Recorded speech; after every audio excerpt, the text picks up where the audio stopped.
नमस्कार, आदाब, सत श्री अकाल, जय भीम, जोहार। मेरा नाम है नवीन कुमार।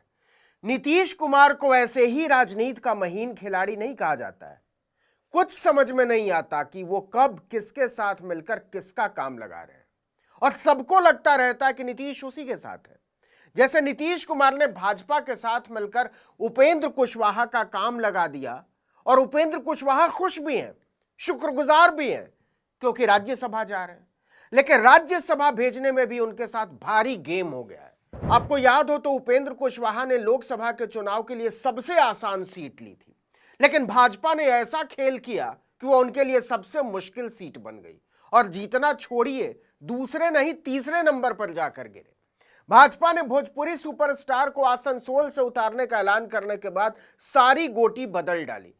फिर पवन सिंह आसनसोल से जाकर गिरे काराकाट।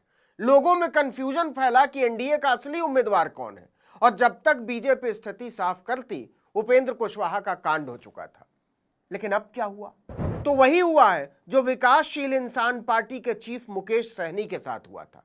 केवल 3 साल पुरानी बात है। अच्छा, चलिए पहले उपेंद्र कुशवाहा के साथ क्या हुआ वो जान लीजिए। काराकाट सीट पर उपेंद्र कुशवाहा के तीसरे नंबर पर पहुंचने के बाद भाजपा ने उन्हें राज्यसभा में भेजने का भरोसा दिलाया और नाम की घोषणा भी कर डाली। लेकिन इसके साथ ही नामांकन से भी रोके रखा। क्यों? इसके पीछे भारी वजह थी। उपेंद्र कुशवाहा एक तरफ निश्चिंत भी थे और दूसरी तरफ उनकी सांस भी रुकी हुई थी। उनके साथ खेल हो गया है, इसका अंदाजा उन्हें तब हुआ जब नामांकन भरने की अंतिम तारीख से ठीक एक दिन पहले भाजपा ने दिल्ली के बड़े वकील और बार काउंसिल ऑफ इंडिया के पूर्व अध्यक्ष मनन कुमार मिश्रा को उतार दिया। और जैसे ही मनन कुमार मिश्रा का नाम आया, उपेंद्र कुशवाहा डर गए कि पता नहीं उन्हें मीसा भारती के इस्तीफे से खाली हुई सीट मिलेगी या विवेक ठाकुर वाली। दोनों लोकसभा पहुंचे, इसी वजह से सीट खाली हुई है। उपेंद्र कुशवाहा को नीतीश कुमार और भाजपा के खेल का अंदाजा तब हुआ जब उन्हें विवेक ठाकुर वाली सीट पर नामांकन करना पड़ा। अब समझिए कि दोनों में अंतर क्या है। दोनों राज्यसभा की सीट है, लेकिन दोनों में बड़ा अंतर है। उपेंद्र कुशवाहा को कैसे राज्यसभा के नाम पर थमा दिया गया है लेमन चूस, समझिए इसको। देखिए, विवेक ठाकुर का कार्यकाल केवल 2 साल का बचा हुआ था, जबकि मीसा भारती का कार्यकाल लगभग 4 साल। अब राजनीति में नए नवेले मनन मिश्रा 4 साल के लिए राज्यसभा जाएंगे, और केंद्रीय मंत्री का अनुभव रखने वाले, कई दलों को बना चुके और खत्म कर चुके, कुशवाहा जाति पर पकड़ रखने वाले उपेंद्र कुशवाहा केवल 2 साल के लिए राज्यसभा जाएंगे। तो हुआ ना खेला। और यह खेल अकेले भाजपा ने नहीं किया है, भाजपा ने नीतीश कुमार के साथ मिलकर किया है। अब देखिए कि बिल्कुल यही खेला भाजपा ने मुकेश सहनी के साथ किया था। 3 साल पुरानी बात है लगभग। सहनी तब एनडीए के साथ थे। राजग में पहले तो उनकी पार्टी के लिए सीटें नहीं दी जा रही थी, और जब दी गई तो भाजपा वाले प्रत्याशी के साथ, विधान परिषद की बात कर रहा हूं, भाजपा ने उन्हें अपने कोटे से मंत्री बनवा दिया। इसलिए उन्हें किसी सदन का सदस्य बनाना भी जरूरी था। तो भाजपा ने यही उनके साथ खेल कर दिया। उन्हें विधान परिषद तो भेजा, लेकिन एक ऐसी सीट से जिसका कार्यकाल बीच में ही खत्म हो जाए। मुश्किल से 2 साल बाद उनका कार्यकाल खत्म हो गया, और इसके साथ ही मंत्री पद भी चला गया। और मुकेश सहनी के हाथ से मंत्री पद जाते ही उनके सारे विधायक पूरी पार्टी को खत्म करते हुए भाजपा में शामिल हो गए। सहनी ने कहा, मेरे साथ छल हुआ है। नतीजा, लोकसभा चुनाव से पहले उन्होंने आरजेडी के साथ समझौता कर लिया, या कहिए उन्हें करना पड़ा। अब देखिए, जो मुकेश सहनी के साथ किया था भाजपा ने, बिल्कुल वही उपेंद्र कुशवाहा के साथ कर दिया। केवल 2 साल के लिए होगी उनकी राज्यसभा सदस्यता।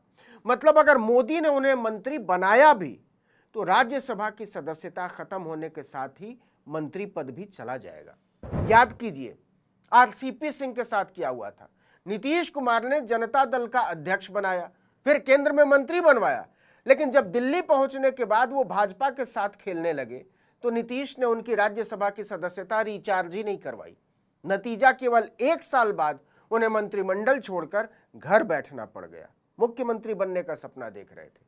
उपेंद्र कुशवाहा के साथ खेल इसलिए बड़ा हुआ है कि भाजपा को अगर उनकी लंबे समय तक जरूरत होती तो उन्हें लंबे समय के लिए राज्यसभा भेजती, लेकिन केवल 2 साल के लिए उनका जुगाड़ बैठाना बताता है कि बिहार विधानसभा चुनाव में एक बार फिर से उनकी परीक्षा ली जाएगी। अगर वो भाजपा को कुछ फायदा करा पाए तब तो उनके भविष्य पर आगे विचार होगा, और नहीं तो उन्हें भी मुकेश सहनी की तरह दूध की मक्खी की तरह निकाल फेंका जाएगा, क्योंकि लोकसभा में तो अपनी सीट तक नहीं बचा पाए।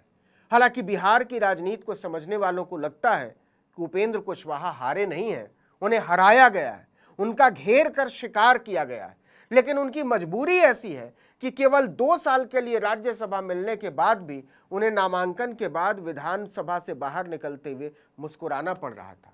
लेकिन उनसे ज्यादा मुस्कुरा रहे थे नीतीश कुमार, क्योंकि अपनी व्यू रचना में वो कामयाब हो गए थे। उन्होंने उपेंद्र कुशवाहा को जता दिया है कि आपने राजनीति में कच्ची गोलियां खेली हैं, अभी आप इतने बड़े नहीं हुए हैं कि एक राज्यसभा सीट के लिए भी अपनी शर्तें तय कर सकें। सीधे शब्दों में कहें तो यह उपेंद्र कुशवाहा जैसे कद्दावर नेता की घोर बेइज्जती है। लेकिन राजनीति में कई बार बेइज्जतियों पर भी मुस्कुराना पड़ता है और शुक्रिया अदा करना पड़ता है। अब सबको इंतजार है कि उपेंद्र कुशवाहा इस बेइज्जती के दर्द को कितने समय तक सीने में छुपाए रखते हैं। निश्चित तौर पर विधानसभा चुनाव के लिए उन्हें कोई लॉलीपॉप थमाया गया होगा और इसी की आस में वो जिल्लत बर्दाश्त कर रहे हैं। दरअसल उपेंद्र कुशवाहा पिछड़ा वर्ग के बीच अपनी अच्छी खासी साख के बावजूद अपनी चंचलताओं की वजह से अविश्वसनीय और कुछ हद तक हास्यास्पद हो चुके हैं। 2019 के लोकसभा चुनाव से करीब 1 साल पहले उपेंद्र कुशवाहा मोदी सरकार में मंत्री थे, उनके 3 सांसद थे, लेकिन चुनाव से पहले उन्होंने मंत्रिमंडल से इस्तीफा दे दिया। कुछ समय तक इधर उधर टहलने के बाद नीतीश कुमार ने कुशवाहा की चौथी बार अपनी पार्टी में एंट्री कराई, 1 बार समता पार्टी और 3 बार जेडीयू। उन्होंने अपनी राष्ट्रीय लोक समता पार्टी का जेडीयू में बाकायदा विलय कर दिया। नीतीश कुमार ने पार्टी में आते ही उन्हें विधान परिषद भेजा। जल्दी ही उपेंद्र कुशवाहा नीतीश कुमार के करीब हो गए। संगठन में उन्हें नंबर 2 की तरह देखा जाने लगा और लगने लगा था कि नीतीश कुमार के बाद उपेंद्र कुशवाहा को ही कमान मिलेगी। लेकिन जब नीतीश कुमार खुलेआम तेजस्वी यादव को अपना उत्तराधिकारी बताने लगे तो उपेंद्र कुशवाहा असहज होने लगे। फिर जब नीतीश कुमार ने राजीव रंजन सिंह उर्फ लल्लन सिंह को जेडीयू का अध्यक्ष बना दिया तो उन्होंने एक बार फिर से नीतीश से नाता तोड़ लिया और अपने जीवन में तीसरी नई पार्टी बनाई, राष्ट्रीय लोक मोर्चा। बीजेपी ने 2024 के लोकसभा चुनाव में उन्हें मुश्किल से 1 सीट दी खुद के लड़ने के लिए, और उसमें भी पवन सिंह को आगे करके खेल कर दिया। अब उपेंद्र कुशवाहा की समस्या यह है कि उनके पास न तो कोई लोक बचा है और न ही कोई मोर्चा। नीतीश से लेकर मोदी तक उनकी ये मजबूरी जान गए हैं। इसीलिए 2 साल का झुंझुना मिलने के बाद भी उनके पास इसके अलावा कोई विकल्प नहीं है कि वो उसे बजाएं और अपनी खुशी जताएं। इस वीडियो में इतना ही, लेकिन अगर आपने आर्टिकल 19 इंडिया को अब तक सब्सक्राइब नहीं किया तो फौरन कर दीजिए। बेल आइकॉन दबाइए, घंटी जैसी आकृति, लाइक कीजिए और कमेंट करके बताइए हमारा वीडियो आपको कैसा लगा। हमारा ट्विटर हैंडल है article19_India और मेरा ट्विटर हैंडल नवीन जर्नलिस्ट। नमस्कार।